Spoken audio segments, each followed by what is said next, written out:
It says, trying to overcome her longings, my friend slashes her arms with a razor every time she has a thought she is told is sinful in God's eyes. Here's one from a pastor. It says, my wife and I had a wonderful son that was murdered several years back. The same God that enables me to include you despite this gap, however vast. What's it like to be gay and Christian? What's it like to be only partly here?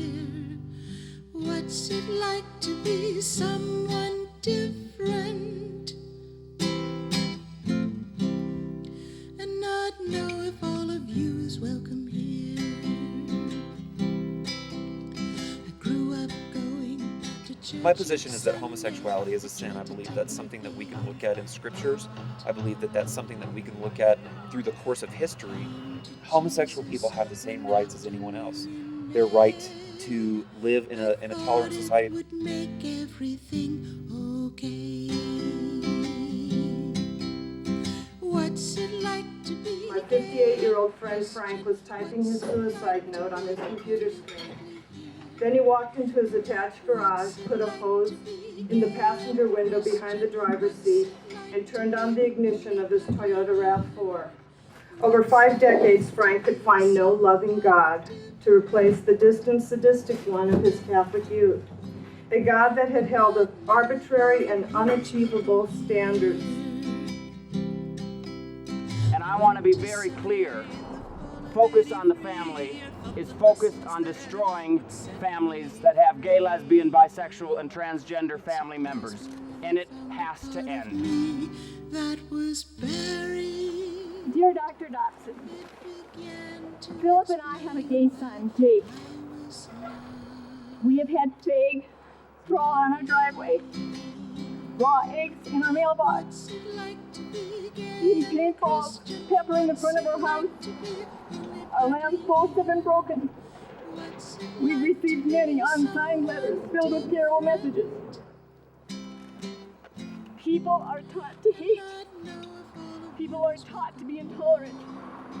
As Christians, we must teach God's love for all His beloved children. I'm a father. I love my family. And every day my family is assaulted by Dr. Dobson. We're going to deliver this letter to Dr. Dobson. It has to stop. One day the church will finally see that this is the person that God made me. It's really hard to be gay and Christian, but I love Jesus and I love a woman too. I'm really not so very different.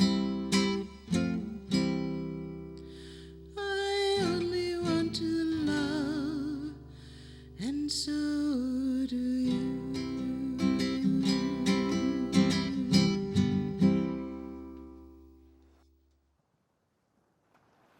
Working on the documentary has been huge. It's totally brought our family closer together, which is a big benefit, big bonus. Can't think of anything more important for me to be working on. Being raised Christian, finding out at 30 that, oh, I have feelings for my roommate, and having to deal with that head on with God.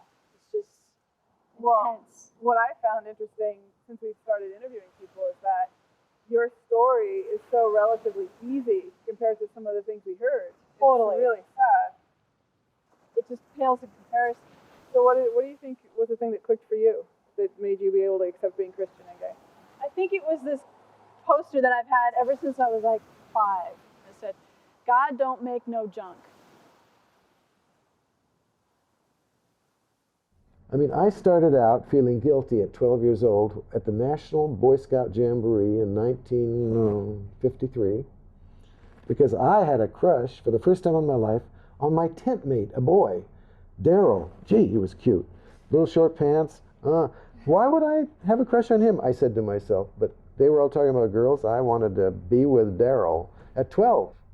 And then all my life, up until I was 45, I struggled with that. I thought I was sick and sinful. And exorcism with Catholic and Protestant exorcists and electric shock therapy. They put a picture of a man down, a woman down, and when the picture of the woman comes down, I can turn down the power. When the picture of the man comes up, I have to turn up the power. Oh, wow. It's primitive, and by the way, it doesn't work. So these poor people who get into ex-gay therapies, they mean well, but it is medical malpractice, and we've got to call it what it is. I have buried more suicides in this community. Benny Hogan was one I buried. It just made me sick.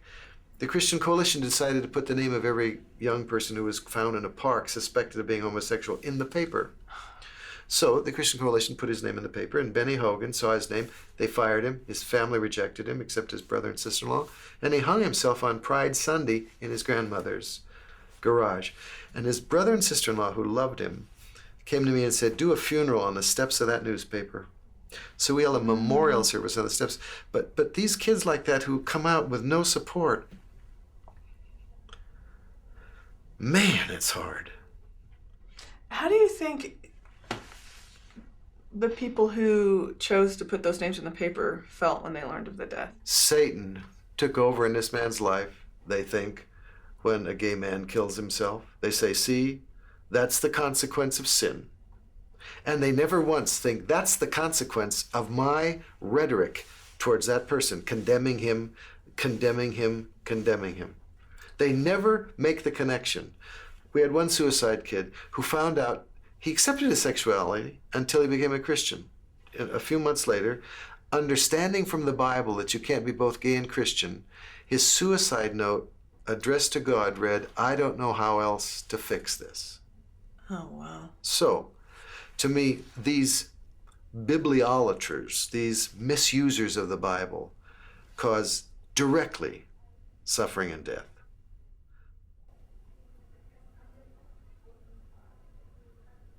The first relationship that I ever had was when I was 17 years old. I was in a Christian college, and Linda and I had been involved for probably about 3 months, and then her parents pulled her out of school, and I got a call right after Christmas that she had taken an overdose of pills and had committed suicide.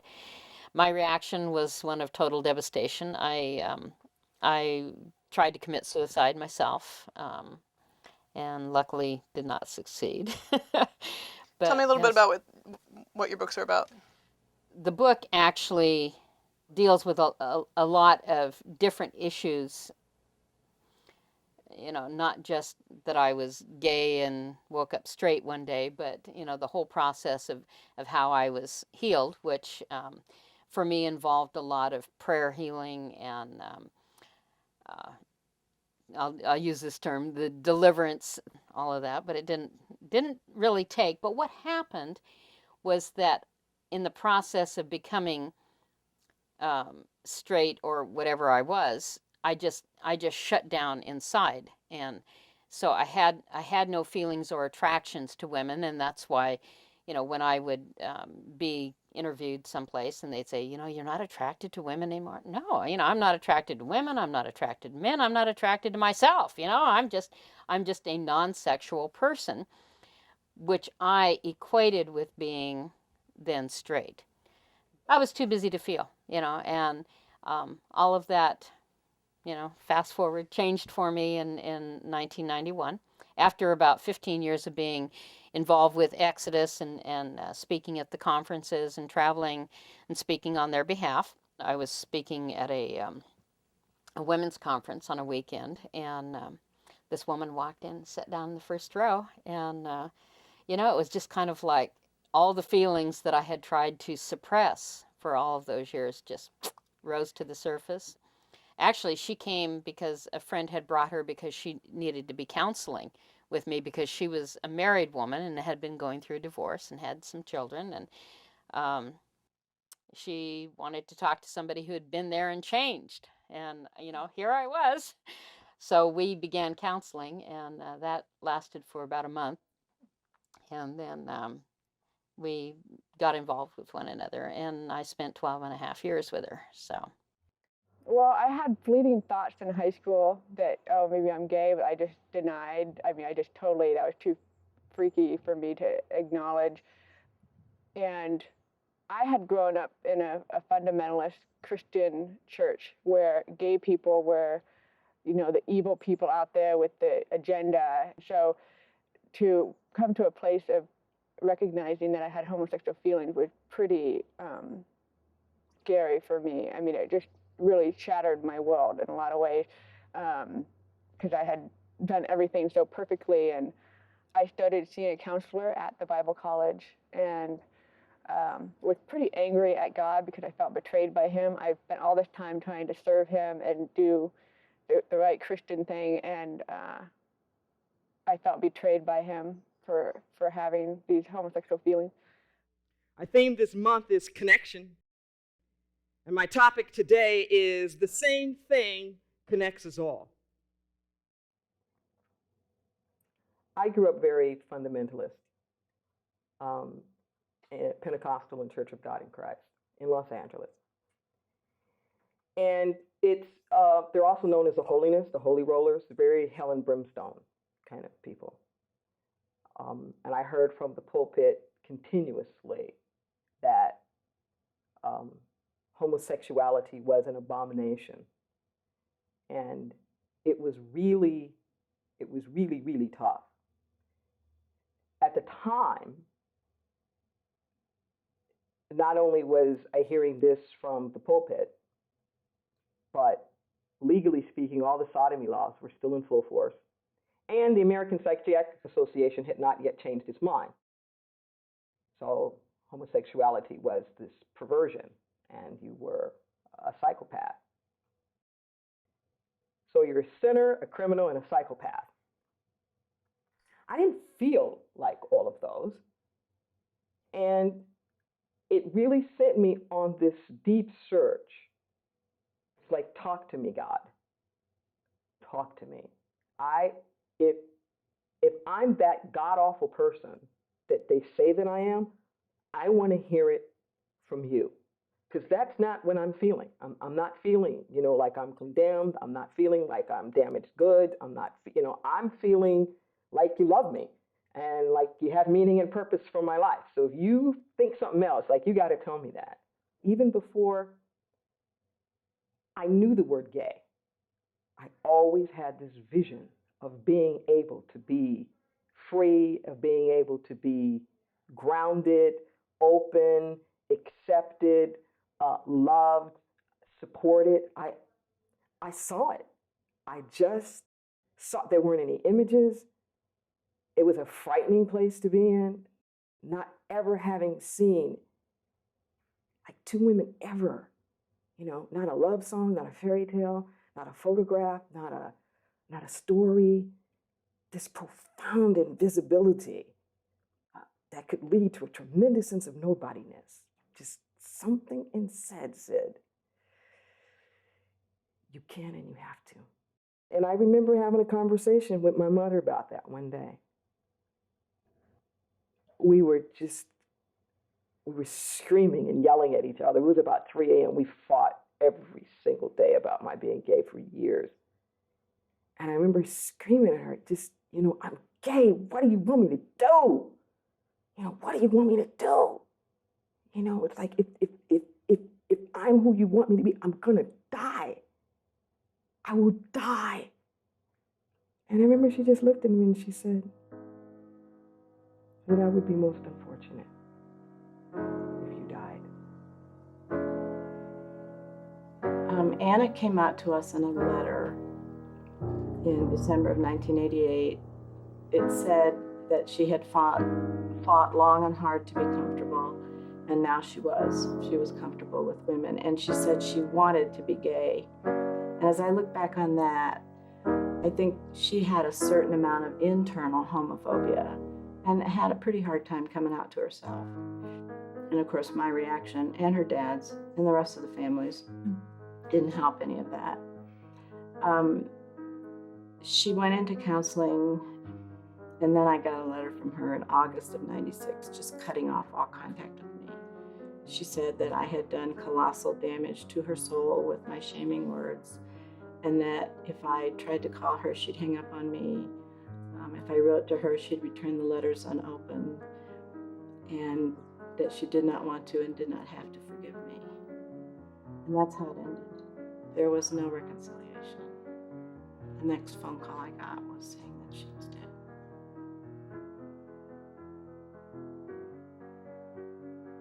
Well, I can tell you honestly, and I'm not proud of this, but when she first came out to me, I wished she were dead. I would rather she be dead than gay. And I look back on those feelings and thoughts, and that was pretty awful. But that's how deeply ingrained it was in me of how sinful it was. It was at a summer camp that we started reading 1 Corinthians, talking about love. Love is patient, love is kind. And love never fails. Talk about unconditional love. And I was really struck by that and really would feel that God spoke to me at that time. And in response to that, I gave my life to Christ, and so became what you'd call a born-again Christian. That was key for me, being loved unconditionally. So when I started thinking about myself as a lesbian, that was scary, because now that love was going to become conditional. It's hard. It was hard, particularly when I was coming out, because I felt between two worlds. I mean, I understood where folks were coming from my fundamentalist friends and background. I understood kind of the rationale of why they thought homosexuality was bad. Then my friends who were queer had horrible things to say and to feel about Christians, and I knew where they were coming from on that aspect as well. And so it was very hard to feel like I was between both worlds, not really part of either. Because I would want to defend somewhat either side, while I was being bashed by either side. On some level. There are some things that I can never say. I just felt like that ultimate isolation, that there would be no way that I could ever really be who I was without losing everything. And so for a while, I framed it as, this is my thorn in my side. Paul would talk about, this is the struggle to bring me closer to God. And once I finally did tell a couple friends, they were supportive as long as I saw it as a thorn, as long as my sexuality was going to be something that I was going to struggle with, kind of the noble martyr, I guess. And I would have been supported there. But by embracing that aspect, they would not embrace me. So feeling really isolated for a long time, very depressed. I was very suicidal. I would think of ways to kill myself, but then I think, the freshmen, they'll wake up and their hall director is like dead, and that's not a good experience first year in college. So very much, again, really kind of distanced from what was really going on for me to some extent, and I just couldn't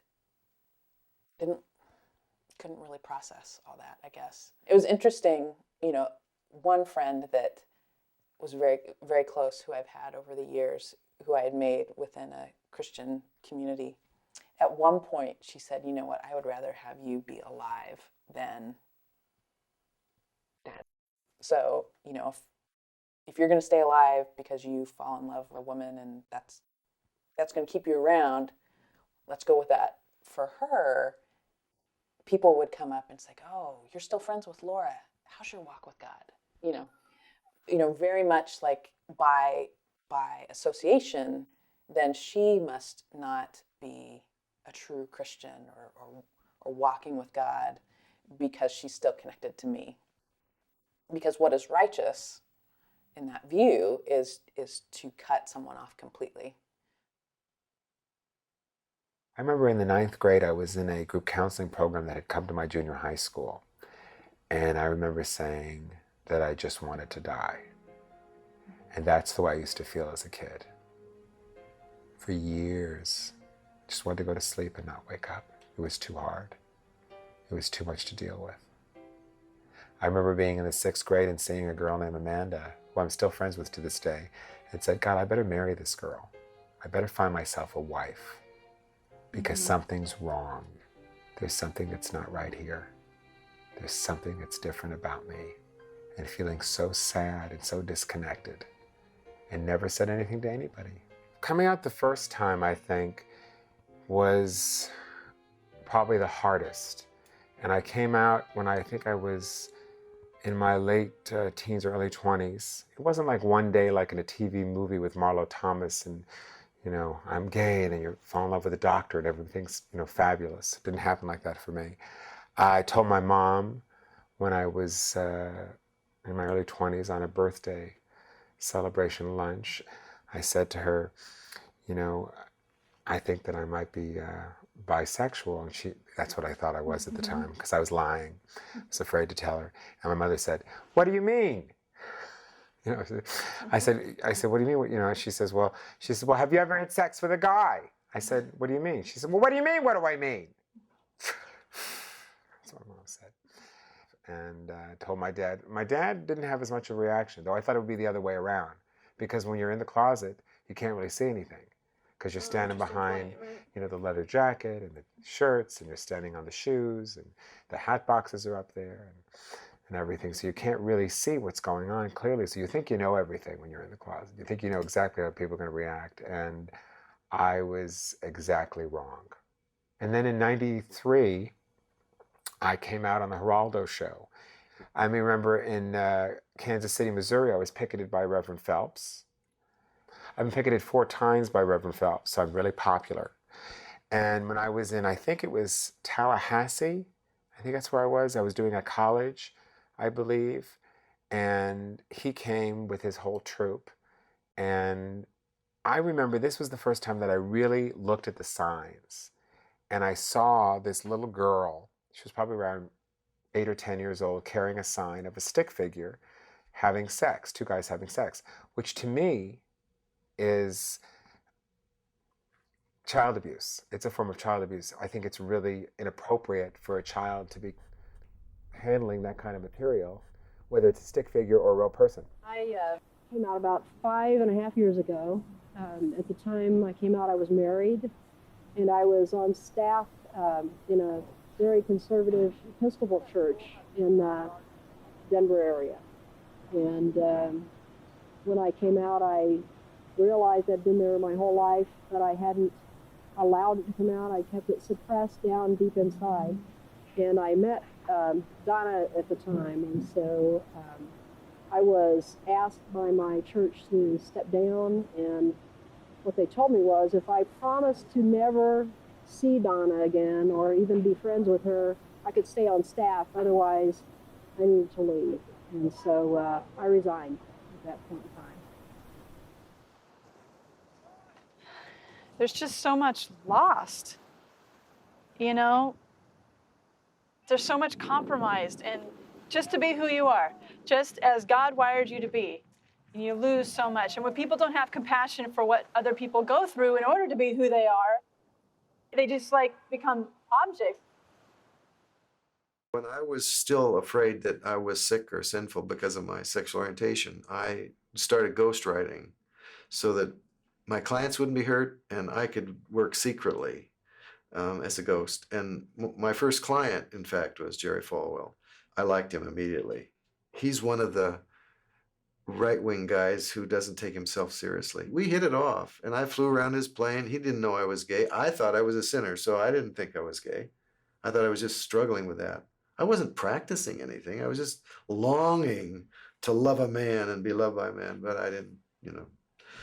So when he found out I was gay, the friendship ended. He changed about blacks. He used to have a segregated church. He'll change about gays. One day, I hope. It was very scary to change my beliefs. It would have been a lot easier, a lot safer to stay right where I was. And I mean, we've lost almost all of our friends. My family knows almost nothing, my siblings and my mother. My younger daughter knows. She's very supportive, but doesn't necessarily share the same beliefs, but she understands why we do what we do, and she's supportive of that. But as far as our conservative Christian friends, they just aren't there anymore. I mean, we finally even had to leave a church because they were not open and affirming of gay people. And we finally came to the point, my husband and I, where we could not worship in a church that's not open and affirming. We had to be in a church that welcomes everyone, no matter what. My daughter is up and down. She told me that her problem is she knows she has to honor her mother, and on the other hand, because I say I'm a Christian, she can't have a meal with me or commune with me. And so she's been really torn apart. My son went the other route, which is no contact. So I haven't seen him for about 4 years, and I've talked to him on the phone one time during that time. And my daughter just got a letter from her. I was supposed to go visit her on Mother's Day, and I got a letter that was 6 pages long just Friday. And she said the only way I could come and see her was if I would agree to meet with her and her pastor and her husband so that they could pray me out of the gay lifestyle. So she's still in that place where she believes that she's really scared. She's scared for me and scared for her family if I end up on her doorstep somehow. Something bad is going to happen if she even lets me in her house at this point.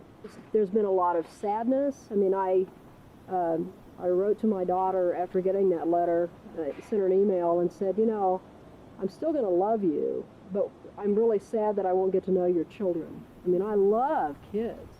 Through college, I worked at a Christian camp in the Santa Cruz Mountains.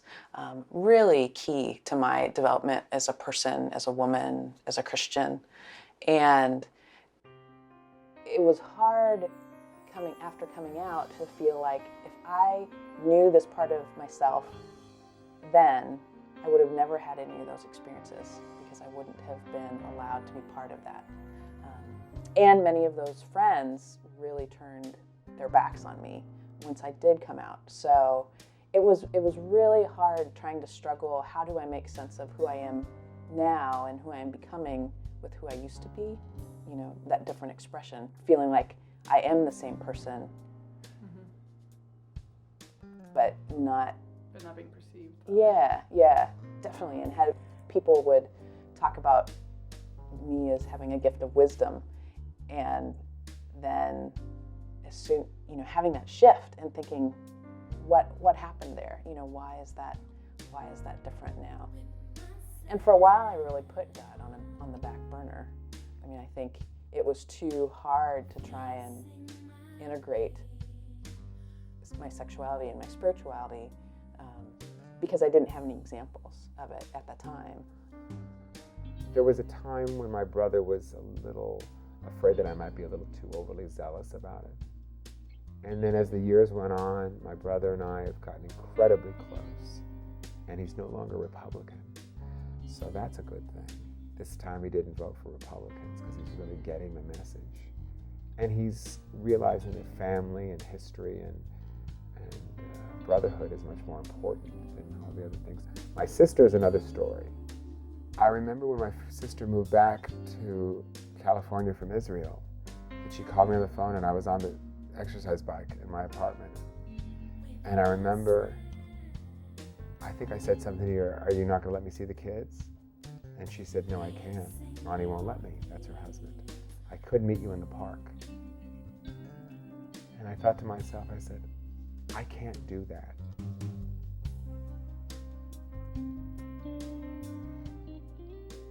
I can't meet my sister in the park because there's something wrong with me. Because I will wear that for the rest of my life if I don't stand up for who I am. And I'm not doing this just for myself.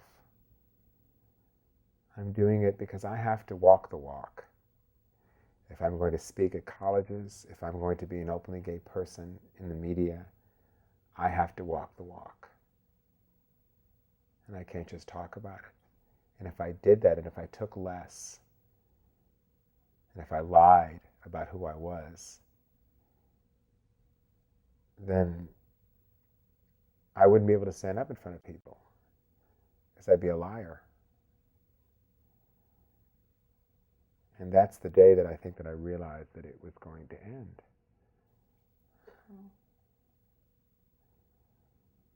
I did see her once when I was in the hospital. When my father was in the hospital, he was having an operation. And I went with my stepmom and my dad to the hospital. And this is really personal, but my sister called him in the room while I was there to see if he was, see how he was. And he spoke to each child on the phone, and I could hear their voices for the first time. And I remember that I just choked. I just went into the bathroom and I started to cry. Because all of a sudden they had voices and they were people. Because I could hear the phone. I could hear them through the phone. And I remember thinking, this is going to be hard. This is going to be a hard choice to live with. What do I do? Do I show up at the house and demand to see them? Do I, become Dustin Hoffman in The Graduate? Elaine! What do? I have no rights. I have nothing. Nobody cares in this country whether I get to see my nieces and nephews and have a relationship. There's laws for grandparents, there's laws for parents, but there's no laws for the gay uncle.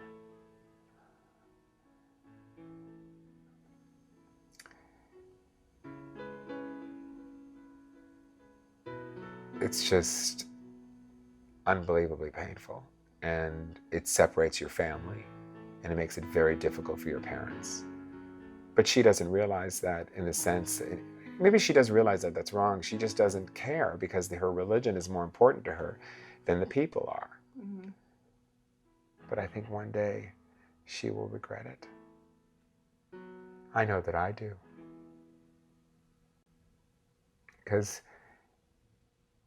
no matter what, she's my sister. And I remember the young girl who looked up to me, and I remember the young girl who I grew up with. I don't really know who she is now. I don't know that person. Well, they become an issue instead of people. Right. It's not an issue, it's somebody's life that they're talking about. Totally. And they just believe these random things they're told, that they have a dark lifestyle, that it's a choice, that they have 500 partners, they hang out in bars. My favorite's the child molesters. Right. They're child molesters. Even though statistically, it's totally the opposite. You can prove the opposite, yeah. Oh, I love it. The homosexual agenda.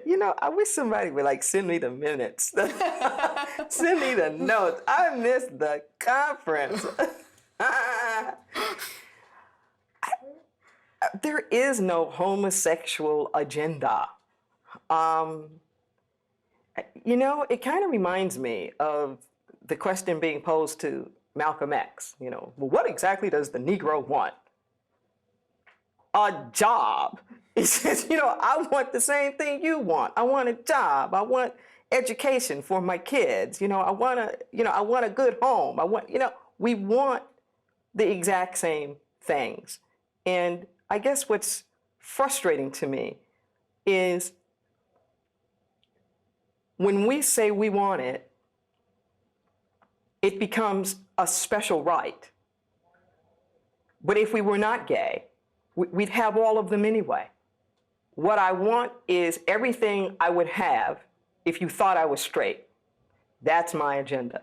I don't want more, and I don't want less.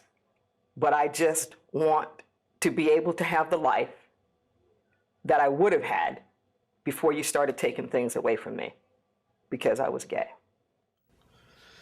The difference between civil marriage and religious marriage is miles. We don't care if the religious give us ceremonies. We want those rights and protections that we're now denied. Gary and I have been together 24 years. We can't even leave our pensions to each other. We can't even own houses together safely. We can't own business together. We can't have children together. I mean, we tried to join the Y in Lynchburg as a family, and they wouldn't take us. We've got to start standing up for our rights. I can understand where the gay community is coming from in terms of when they talk about wanting certain rights. Like the Christian community will say, well, you shouldn't give them any special rights. But if I'm really walking in a gay person's shoes, and I'm really looking at it from their perspective, then I can understand the things that they are fighting for. I can see the point of the Christian community also feeling like they need to protect the sanctity of society because of marriage or something like that. I can see their point. I can see both sides of the picture and both sides' points. We're not any threat to traditional marriage because 50% of heterosexual marriages end in divorce. I mean, we certainly don't want that for a role model. The gay marriage thing is something I never thought about. I just thought, well, that's something I'm never going to get. Mm-hmm. You just sort of push that away. You know, never thought about it. It's hard enough to get a guy's real phone number, you know. And all of a sudden, this became in the forefront, that in the military. And I thought, well, number one, I never wanted to be in the military because how long can you wear green and feel really good about yourself? But the marriage thing really, really took me for a loop. When you grow up thinking, oh, I'm going to get married, I'm going to meet some great guy, and I'm going to have this wedding, you know, there's a certain amount of self-esteem that's attached to that. And there's a certain amount of, you know, who you are in this society. And if you cannot do that, if there are pieces cut out of you, you're this person walking around with pieces that are cut out. You know, I have 4 kids, and I am absolutely convinced that Jake just happens to be gay. It's not a choice he made. And I'm looking forward to the wedding day for all 4 of my kids. I'm going to celebrate when he gets married too. He's going to have equality. Gay people are married. Now, the issue is, are religious institutions and governmental institutions going to recognize these marriages as marriages under the traditional definition? The way that it's being treated now as a religious issue within our political arena, I think is unjust and unfair. To interfere with the government's issuing of licenses, I think is overstep separation of church and state. I believe that the relationship that I have with my partner, with my wife, same thing, partner, wife, is so wonderful and so rich and so powerful, and I grow from it every day, that for me not to be able to see her if she's in intensive care or something is absolutely the most ridiculous thought. I can't even imagine that. I really think we put an overemphasis on the sex part of sexuality. You know, particularly when I counsel women, what I typically will get is, I'm in love. And they actually would like to have that love celebrated. Not even worried about sex, but just even feeling like there's no room in society just to shout out the window, I love this person. I really fell for a friend, and a friend and I kind of were getting together. This was a woman that we had worked together at a Christian camp.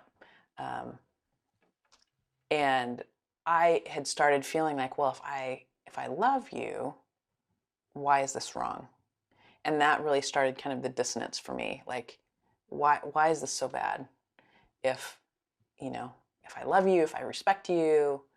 I remember falling in love with boys that I went to school with and having crushes and not being able to do anything about it.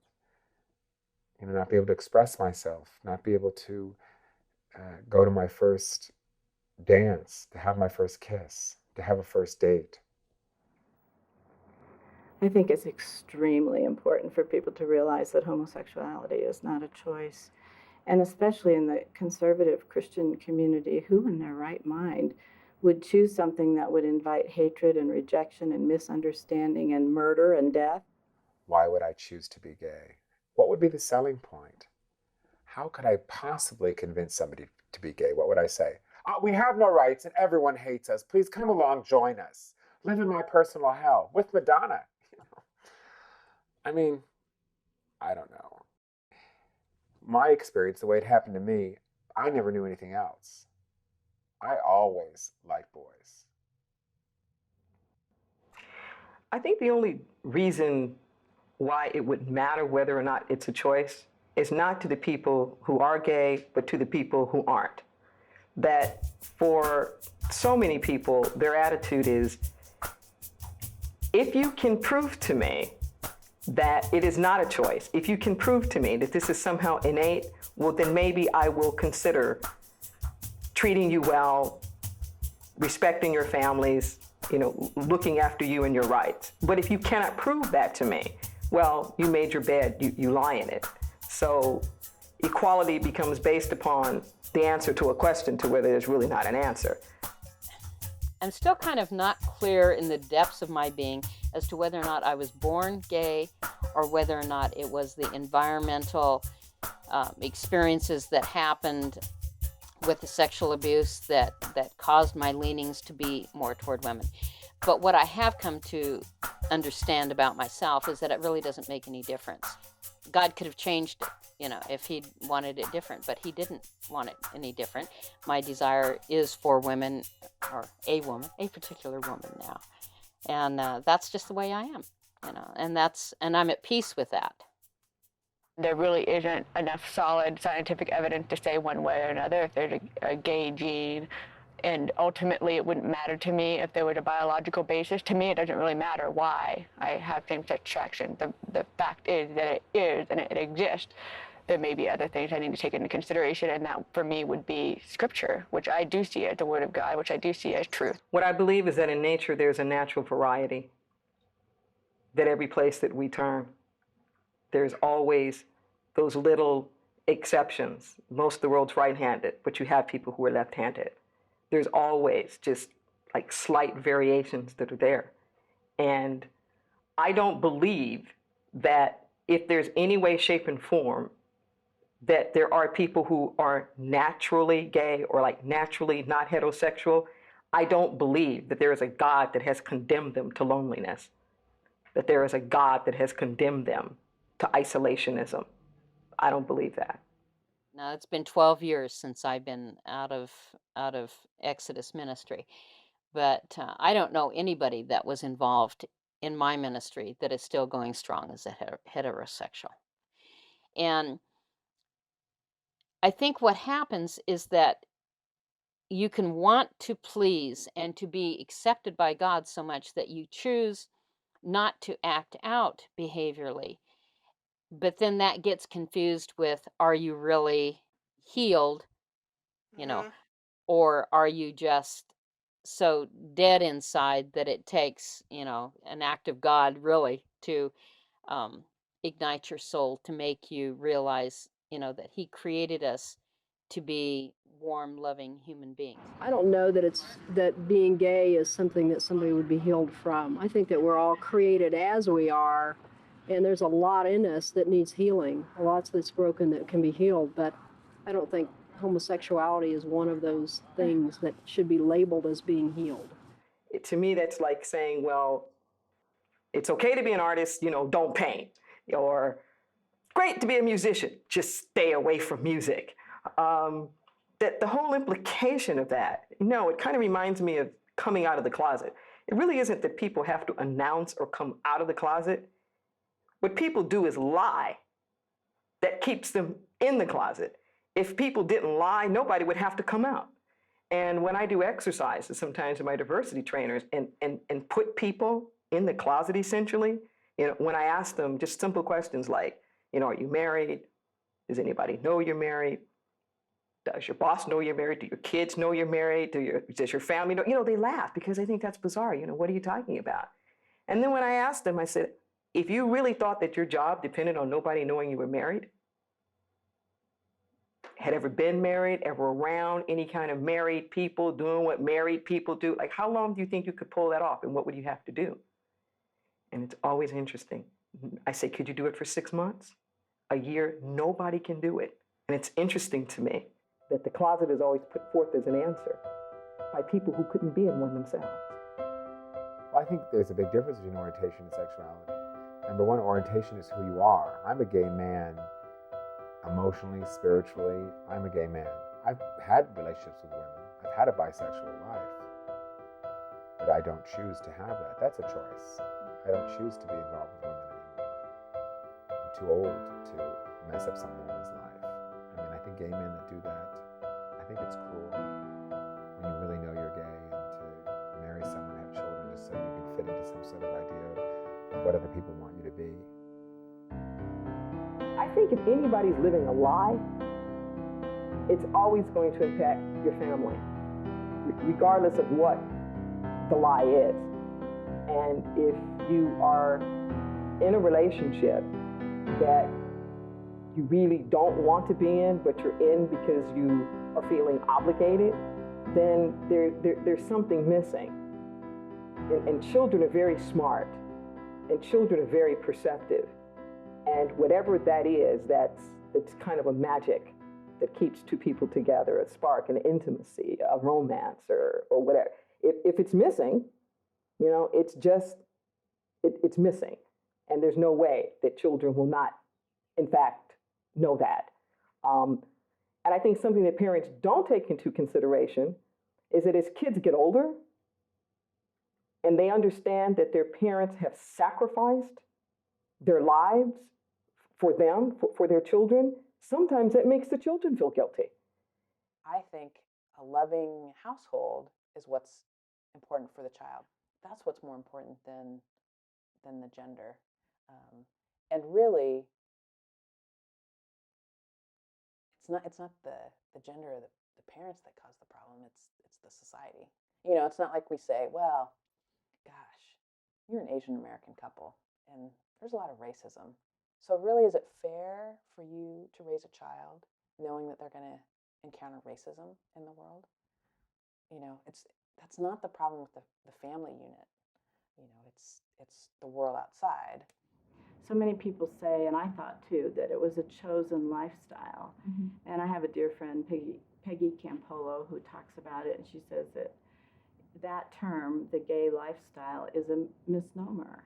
And then she goes on to say that she and Madonna are both heterosexual, but they certainly do not have the same lifestyle. And then she says, I can't sing. So she's a heterosexual pastor's wife. Every time I hear someone say that, I always think, gay lifestyle. Oh, I'm in a disco, dancing. I mean, they have life, we have a lifestyle. Sounds better. You know, we are more interesting. I don't know. I have no idea. You know, I wish I had a lifestyle. Wouldn't it be bad, you know, if someone's homosexual? Not because they're bad, but they just have such a horrible life, you know, because they're going to turn to drugs or kill themselves or what have you. It's kind of like the old movies. Well, you could never have a happy homosexual. Always had to kill themselves by the end of the film or the end of the book. I always got the message that it was never going to be okay and you couldn't do it, but it was never directly said. And so it was much more internalized on my part, you know, which is almost worse, you know, because I was the one who was saying that I'm not going to be happy. I'm not going to be able to function. I'm not going to be able to have children or what have you. I was the one giving those messages to myself and also feeling like that's what God would think. I want to try to live my life according to the Word of God. And, you know, so I'm living a Christian lifestyle. So what did you think about when Reverend Deborah brought up the kids? I thought it was great because it's true. I didn't grow up feeling guilty because my dad didn't reveal his feelings to me until I was in my 30s, but I still grew up feeling like there was something wrong. He did what he was supposed to do. He got married, he had me. He lived the heterosexual lifestyle, but it was a lie. And I felt that growing up. And I took it on, so I felt like there was something wrong with me. In the churches that I grew up in, non-denominational and mainstream Christian churches, they always welcomed me. But as soon as they found out that I was gay, then I turned into like this project.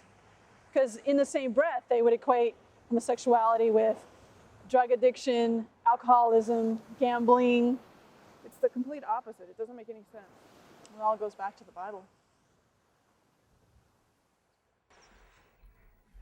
The people who believe that the Bible says that homosexuality is evil really believe it, and they can build a case by misusing 6 Bible verses. Leviticus, Romans, these verses are tragically misused, and they're taken literally rather than understood by their historical or linguistic context.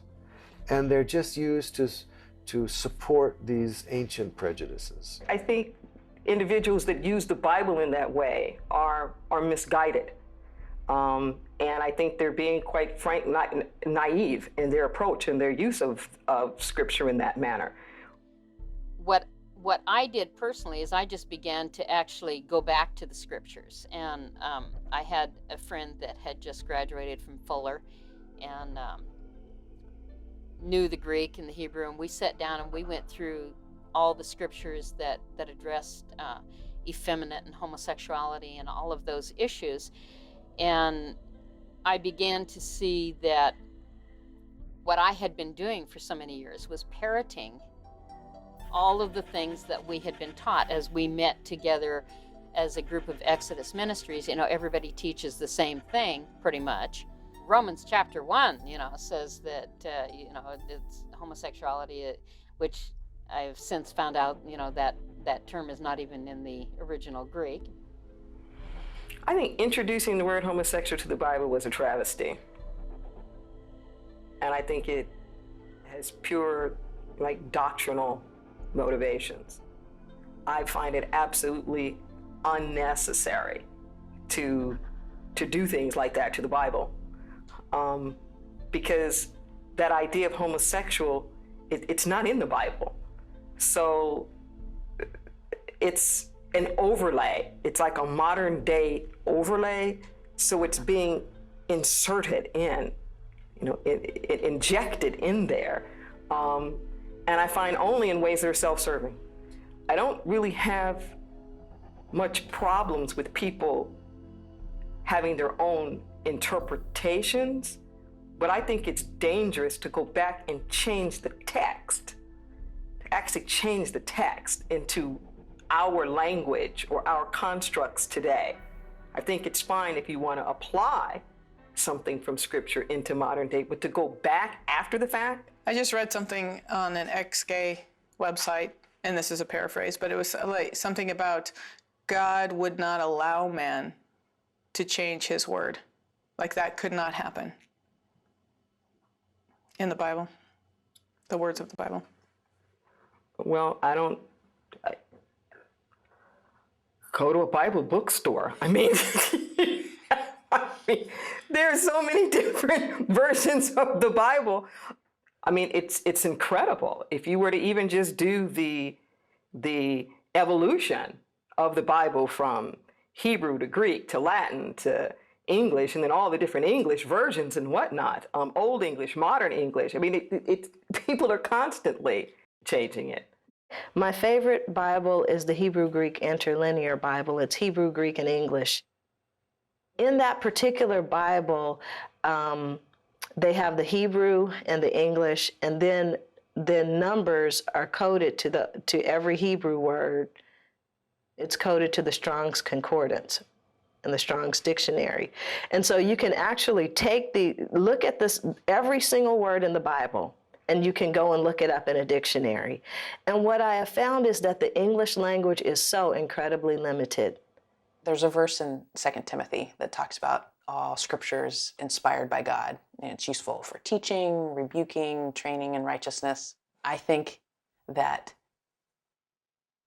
inspired by God does not mean literal. And the more I learn about how the Bible was put together in terms of which books were left in, which were not, and just the systematic oppression of alternative understandings of Jesus and alternative sayings of Jesus, really makes me skeptical about the Bible itself. It is a cultural document that was put together by lots of different folks for lots of different reasons. It doesn't mean that it doesn't have value, but how people interpret it and use it is often more about them than it is about God. I think our approaches to it sometimes miss the fact that it's a mystical book and not a book that's necessarily meant to be mastered, that I know what this means. You take, for example, the Hebrew language. The Hebrew language is a very mystical language. It's not like English. So a single word doesn't have a single meaning. A single word has multiple meanings. In Hebrew, every word has a numerology to it, and there are implications about the numerology. The words are characters, and how the characters are positioned tell a pictorial story as well. Many of the words have gender connotation to them as well. And it's a language that's not meant to be communicated like I have it and that's it. Most of rabbinical school is the study of the nuance, and could it mean this and could it mean that? And part of your scholarliness is being able to come up with multiple interpretations and to be able to understand all of the interpretations that were before. And so it seems kind of ironic to me that the people who wrote the Bible are still rich in trying to discover its meaning. They knew you had to study it every day because you were going to get something new every time you read it. It's not, this is it. So why do you think that people just don't check it out for themselves? They have access to all kinds of information, but they just kind of take it, they just kind of sponge it in, they don't question it. I don't know. That's a good question. I think that people just buy it because of the history of the Christian church. The first Christian church was the Greek Orthodox Church in 100 AD. The Greeks converted the Romans to Christianity, and Emperor Constantine in 300 AD declared Christianity to be the religion of the entire Roman Empire. Now, there aren't any words to tell you what a massive shift this becomes. He started Catholicism halfway around the globe in Rome. And then he does something that's unthinkable. For the next 1,000 years, no one in the Roman Empire is allowed to read the Bible. Nobody but priests. It's considered that holy of a book. It was always in Latin. So here we go from a cultural tradition where every day people have to read it, they have to discuss it, they have to debate it, they have to argue it, to this, it's so sacred, it's so holy, there are only so few people who can read it, and they have to tell us what it means. We got this whole legacy of the way that Catholicism shaped Christianity around this idea that the common people can't read and interpret. But that's not Hebrew origins. Because I am certain, if I'm in certitude, then I don't have to pray about it. I know what God's attitude is already, so why do I even have to pray about it? I just need to live out the proactive stance that don't let them morally degenerate our society and be very passionate about that. And one of the things I feel sad by, really, is that I think the prayer part of being open-handed to God in any situation again and again and again, knowing that God can shift any heart at any point on any issue, is what I wish people were open to. The Bible was used to support inquisitions and crusades. The Bible was misused to support slavery and segregation and apartheid.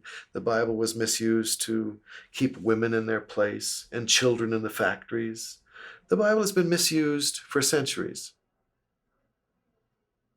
And now it's being misused against gay, lesbian, bisexual, transgender people. During your struggle, did you ever think of how the Bible had been used in the past to suppress? No, I really didn't know. Particularly, I think of it now so much when we're dealing with same-sex marriage and thinking of how many of the same arguments were used against interracial marriage, and how the Bible was used, well, like, this is what God says. You know, God put the races on different continents, and now that people are traveling to different continents, it's messing it all up, you know. So you know, that was part of the judge's ruling, you know, in some of the court cases, to say, no, people of mixed races cannot marry. I would say that the Bible is being used to put forth the superiority of heterosexuals in the same way that the Bible was used to put forth the superiority of the white race. That there's a parallel there. It's not just about the put down, but it's being used to promote the superiority of heterosexuals. There is a real concern that if gay people are seen as equal, if gay people are respected or accepted, then that's going to bring heterosexuality down. How? Well, if I'm the favored and I'm the norm and God has ordained me and my relationship and my way of being, and you also share in that, then what does that say about the fact that I'm supposed to have the exclusive right to it? This is the problem that happens whenever a quote-unquote minority group or an oppressed group starts to get their status raised. The problem we have around gender politics wasn't just, well, what's wrong with women being elevated, but that the elevation of women was going to mean that the natural superiority of men was going to have to come down. Why do you feel that people need to feel superior? That is an excellent question. And I think theologians and people involved in ethics are going to be studying that for quite a number of thousands of years. I don't think there's a real good, clean-cut answer as to the origins. What I can say as a minister is that the further away you feel from a sense of real oneness with God and it being a fair and just and equitable universe, the more you feel like it's necessary to hedge and protect your position. If you don't believe that fundamentally it's a good world and a good universe, then you're in that position of feeling like there's something out there that you have to be afraid of. And in your efforts to make your own self safe, there's ways in which you start getting into the hierarchies. People pick and choose all the time. And it's really interesting to see, okay, our culture has grown, our society, we've evolved, so we don't believe that anymore. We can say it for some things, but not for others. All I want is for people to be consistent. Just be consistent. If you want to believe in the Bible as this divisive force, and you absolutely know everything that you're supposed to do from the Bible, then do it all. Cut your hair, go somewhere in ceremonial seclusion when you're on your period and everything else. Do the whole thing. The Bible is a beautiful story of oneness taught through the eyes of duality, and people just stay with the duality, and don't see the oneness. If people use the Bible to condemn anybody, whatever's the norm for the day. It's the same spectrum as, say, Fred Phelps. In the sense, Fred Phelps is just horrible and is so out there, God hates fags. But yet on that same continuum of thought is saying, hey, come, we want you, but ultimately you're flawed. Mm-hmm. Ultimately your expression of love and of being in the world is not of God, is not right with God. That's still that same continuum. It's just maybe a nicer spin on it, a more gentle spin, but it's still, I feel, it's such a destructive message. The things that come into my head are how sad the state of Christianity is in America because of its divisiveness. What I learned about Christianity and what I learned from Jesus the Christ is love unconditionally. What I learned from Jesus the Christ is oneness. In John 17, when Jesus is about to be crucified, he prayed for the disciples and prayed for all the people who came after him, that we would all be one, even as he and the Father are one. And now, man, Christianity has become a religion and not a relationship. I really understand the fear. Because we're so vested in the paradigm, it's really a myth, but it's grown into being a paradigm of absolute male and absolute female, and all that comes with that. The fear around homosexuality goes back to these basic gender assumptions that we have about what is male and what is female. And based upon whether we think it's a male or a female, we've gone on and slated the whole child's life, from what colors they're going to wear to the activities that they're going to be in. I mean, all these different things. And the idea that it's okay for a man to be with a man or a woman to be with a woman completely shatters this paradigm that says it's just absolute male and absolute female. I know. I mean, if you really think about it, anybody could be discriminated against for anything, really. If you have money, if you don't have money, gender, color of skin. We just keep doing the same thing over and over again. Right. When are we going to learn? What's it going to take for things to change?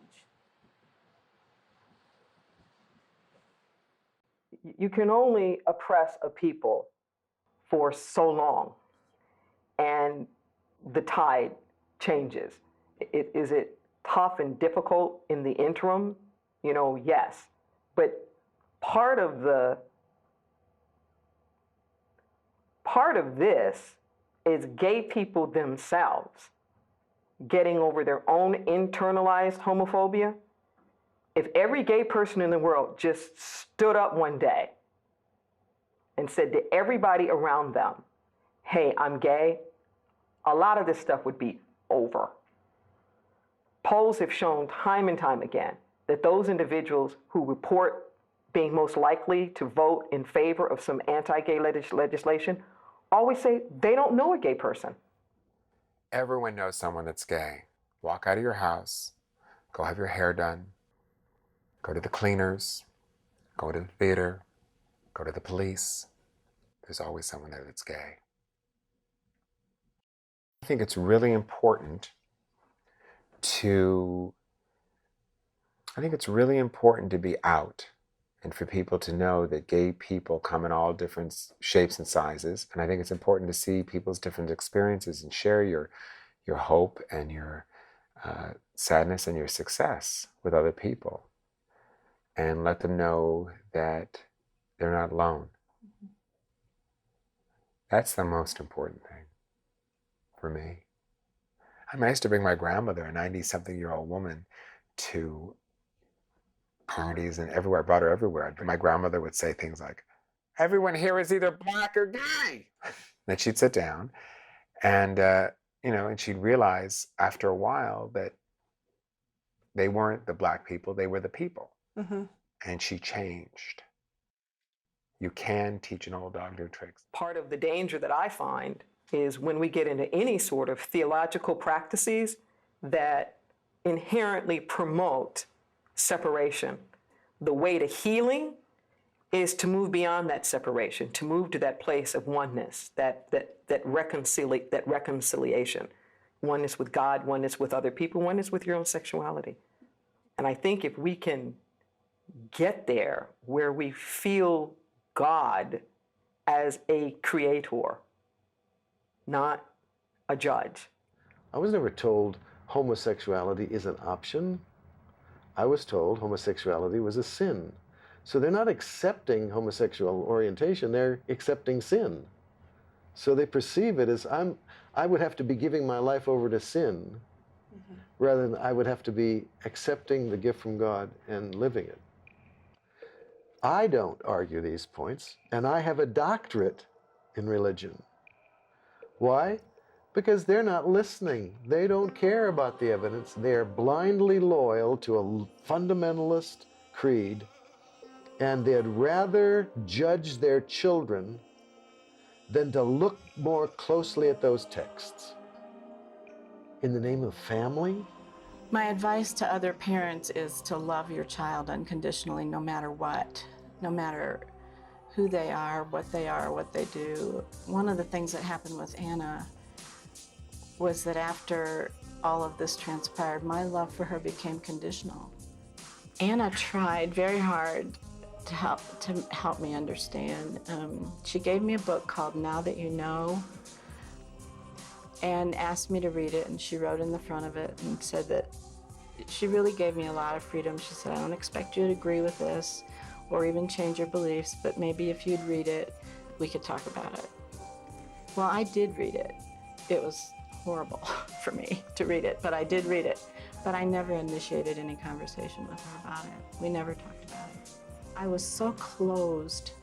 I had not one crack in my soul of openness, of even talking about it with her. And I think it was because I wasn't ready to know anything different. I was, you know the phrase, my mind's made up, don't convince me with facts. And that's exactly where I was. I really have to give it to my mom. She's a fundamentalist, evangelical, and I know she has really, really struggled.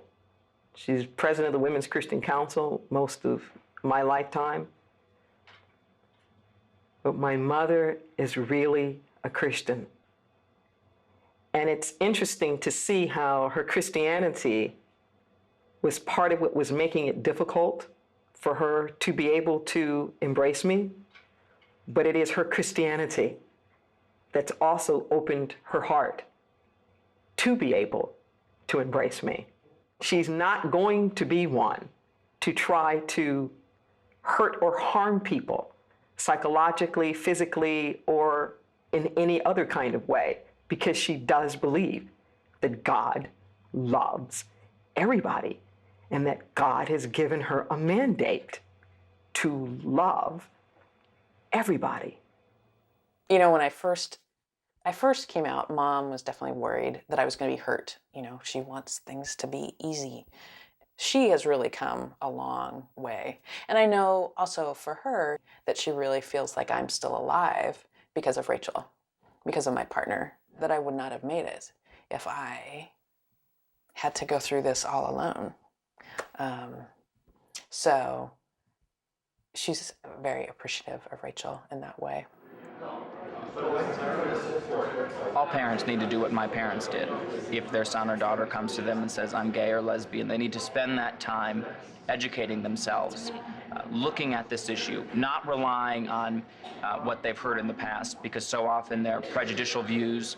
You have to learn about this issue, because when you do, you're going to come to that place of love and acceptance, and you're going to come to that place of understanding.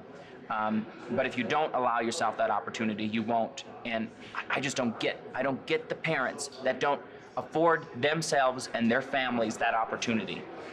You need to do right by your children. You need to, for their sake and for your sake and for the sake of your family, spend that time educating yourself. I realized that I had been taught a lot of ugly, nasty, dirty things about what gay people were in the world that just wasn't true. My dad did a 180. He was very, very anti.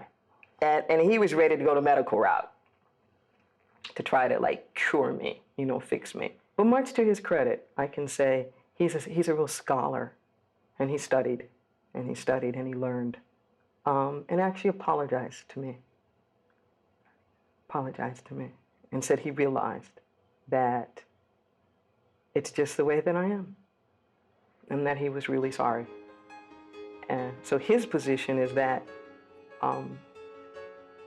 it has meaning, that it has purpose, that all of this is a part of my own unique ministry, that I'll be able to reach people because I'm all of these complex things that other people won't be able to reach, and to go for it. We are so lucky to have this guy as our son. He has taught us so many things. He's taught us about courage. He's taught us about the importance of speaking out. And it's just so important for parents to be doing this. You must speak out. That's the only way we're going to change hearts, is when people get to know families like ours. It's just so important. Rhea Murray wrote a book called A Journey to Moriah, and it is about her son. She had suspicions that he might be gay. And she saw an article in the local paper in a small town in Indiana about a PFLAG meeting. And she cut it out and she gave it to her son, and she said, I thought this was pretty interesting. If maybe there are some of your friends at school that could use this information. Well, that loving act of initiative on her part, 2 days later, he did come out to her. And she said, okay, from now on, we're going to handle this together, and we will handle it as a family. The first time I went to Gay Pride, I remember seeing PFLAG and the parents walking, and it just waved over me because I'd never seen that. I couldn't imagine my parents walking out and saying, this is my gay son. No, they've still never done that. But my mother said she wouldn't go out with a guy who didn't like gay people. That's good. Yeah. I remember seeing that, and it was so emotional for me. It still is, to think about it. And it changed me. It changed who I am. It's so sad that they think they have to bear this cross. Our homosexuality, my gayness, is a gift. Look at all the gifted gay and lesbian people, bisexual and transgender people. Look at them throughout history. I've been trusted with this gift. And I was trying to give it back for 35 years. Take it back, it's a burden, it's a curse. Baloney. Accept it, live it with integrity, and celebrate being gay. I mean, it's wonderful life once you see that God has a wonderful plan for a gay person, just like she has for a straight.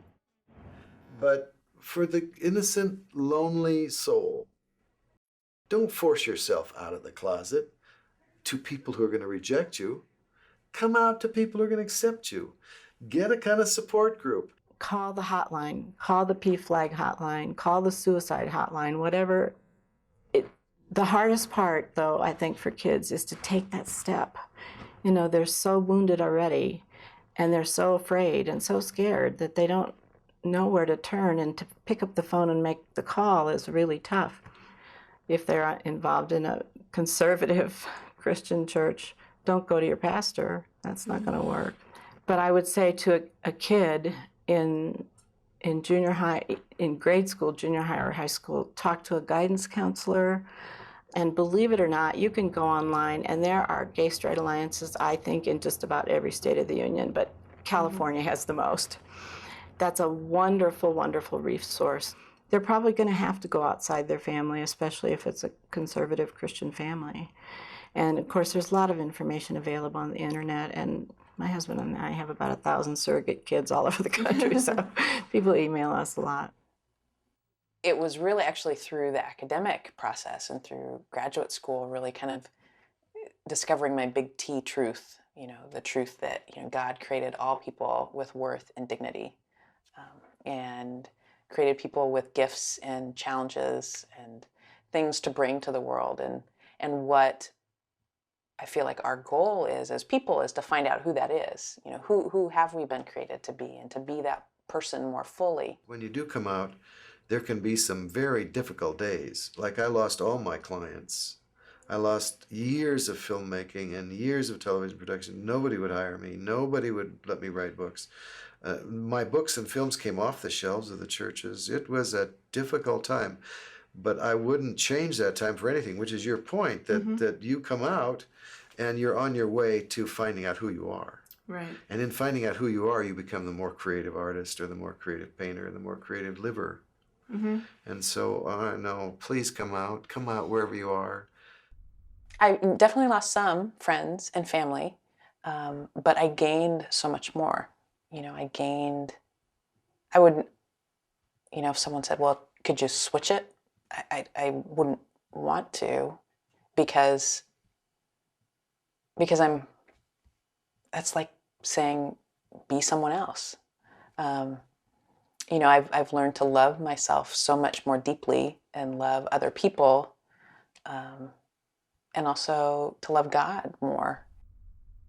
For me, it has been very important to be on this journey and to try to understand what the Bible was really saying, knowing who God is, and knowing that He is a loving, kind, merciful, gracious God.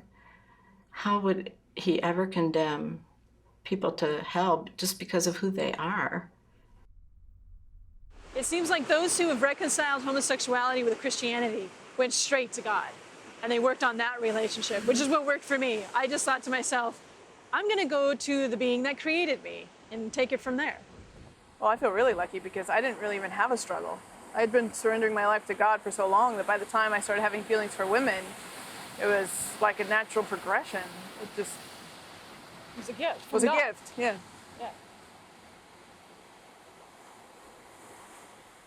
And I love the Bible. I study it all the time. I'm going to seminary right now. It's as a hobby because I love studying the Word so much. And I just could not reconcile the Word with my homosexuality. There are many things that we can reconcile, and we'll never reconcile outside of a direct relationship with God.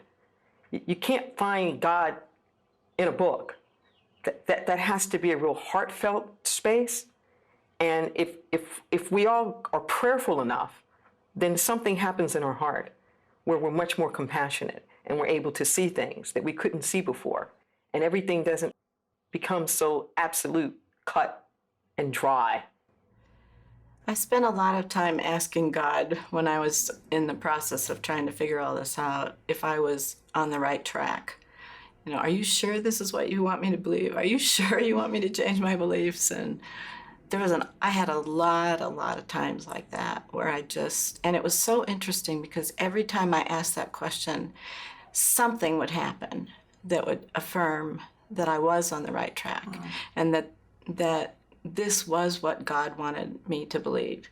Now, as I said earlier, I can't prescribe anybody else's journey. And I think there are kind of two camps. You either take the Bible literally, word for word, or you take it as a whole, considering the context and culture of the day. The fundamentalists tend to take it literally most of the time. Those of us that have become a little more enlightened, I hope, don't do that. Believe me, I know all about the fear-based God and the angry, judgmental God. I grew up with that. And I still struggle with that. To this day, the tapes still play over in my head if I do something. Oh dear, is he gonna strike me with a 2x4? Or, you know, I'm still in the process of forming a different concept of God, even at my tender age. I still consider myself Christian, and I still pray and read my Bible, and I'm learning a lot more about it, and I still go to a Bible teaching church, but I have my own beliefs now that I've ferreted out for myself at a great deal of personal cost. I think just as God wouldn't want to be put in a box, I don't think God wants to see his creation put in such boxes either. You know, there's much more diversity. You know, and that, I feel like, gosh, couldn't that point to how amazing God is? You know, how amazing that there are all these different ways to be and move in the world that can bring glory to God. I do think there's a higher power, yes. And I pray a lot. I don't go to temple and I don't go to, church, and I don't do that. I don't believe in organized religion. I think because of what happened with me and my sister, I think it sort of left a bad taste in my mouth, and I have a hard time with that. So I feel connected to a higher power. Talk to God. Don't talk about God. Don't just talk to other people about God. Talk to God. Say to God, what do you want me to be? What do you want me to do? Who have you made me to be? The only thing I haven't done out of all the things I've tried to do to be cured, to get rid of it, or pray my way out of it, or get healing from other people, the only thing I haven't done is to turn and face God and say, this is who I think I am, and I'm inviting you into it. And if you want it gone, you need to do something other than what I've tried to ask you to do, and I'm turning it over to you, and I'm going to live this way until you teach me differently.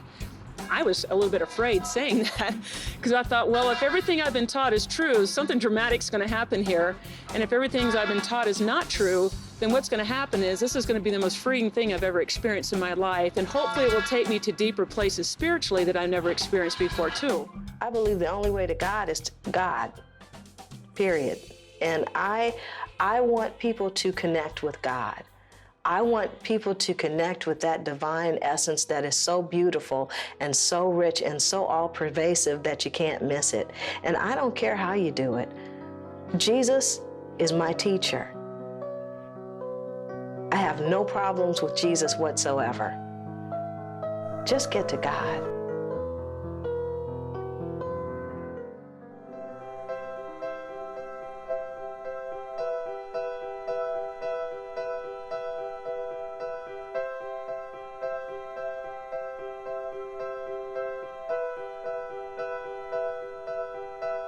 Don't be afraid of the whisper underneath the candle glow.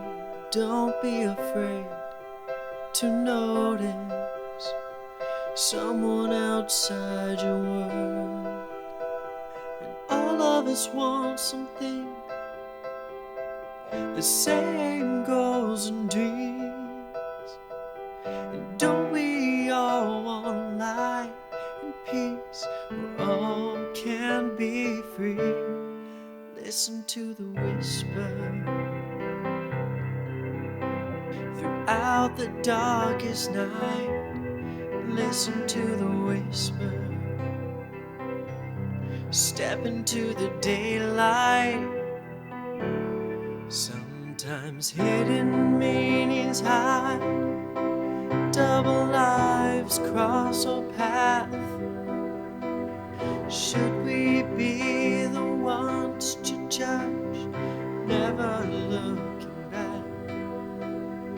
Would you come to notice me before you pass me by? Does sexuality play a role in the question between you and I? Listen to the whisper throughout the darkest night. Listen to the whisper.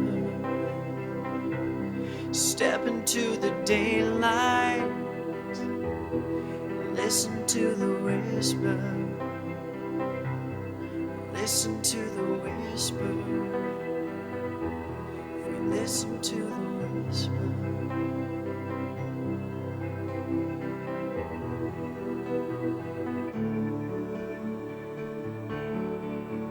If you give me a chance, you will realize, you will see that we are more the same than what you perceive us to be. And we are all the same underneath this great big sky. And when the storm hits, it doesn't ask who or why. Listen to the whisper throughout the darkest night. Listen to the whisper. Step into the daylight. Listen to the whisper throughout the darkest night. Listen to the whisper. Step into the daylight.